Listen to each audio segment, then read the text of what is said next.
Isang araw, nagmamaneho sa Cubao, aking nakita, babaeng saksakan ng ganda.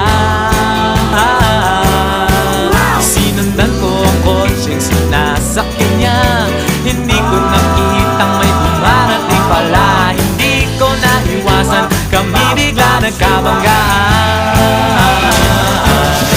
Nung magkamalay, ay nasa ospital na ako.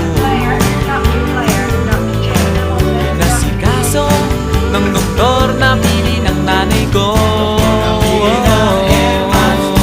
Biglang-bigla na lang ang nurse nandyan na, at para kong nakitang anghel sa ganda.